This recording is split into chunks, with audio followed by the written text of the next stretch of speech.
I found hip-hop, and I liked what it was. It was a medium of expression which allowed you to just speak out and not be scared of anything. It gave me a voice. With that experience in mind, I came to Sweden.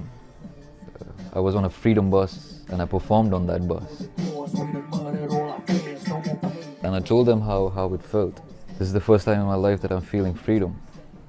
Because this is the first time in my life that I'm in a place where I can speak my mind, and there are not guns pointed at me. There's no justice in your courts. Your occupation smothers me. Holds my throat, wants me to give up on my freedom. Give up? Makes me chill.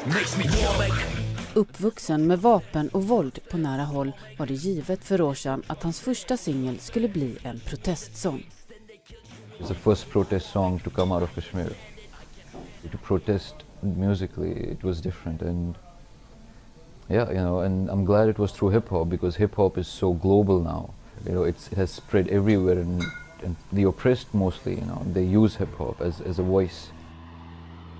Alla Roshans låtar handlar om den svåra situationen i Kashmir som nu drastiskt förvärrats. Sedan juli råder undantagstillstånd och över 80 människor har dödats och tusentals skadats i protester mot det indiska styret. Men Roshan och många andra unga försöker föra ut ett budskap om icke-våld. I only had one medium. It was internet, and it became viral because I used Facebook to put it over on, and it became viral, and a lot of people all over the world were listening to it and sharing it. De båda kärnvapenmakterna Indien och Pakistan har redan utkämpat 2 krig på grund av Kashmir. I området finns ständigt hundratusentals soldater, men genom sociala medier förmedlas en verklighet som ligger bortom storpolitiken. If you look anywhere around the world, for us Kashmiris, we have zero representation. Our voices are not even heard. If the world talks about Kashmir in a sense like it's India and Pakistan. Kashmiris, they're just ignored. So we try to use social media so that voices are heard.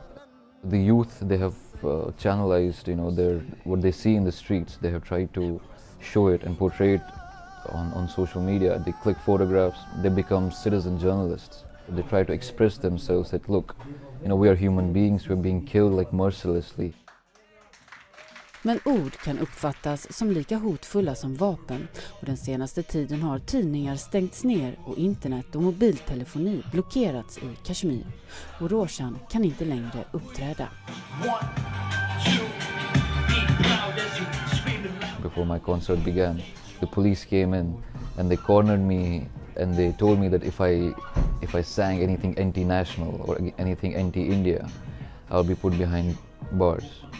So in Sweden, finally, I've been able to be on stage and be an MC, and I've been vocal. I've talked about my experiences in Kashmir and what's happening.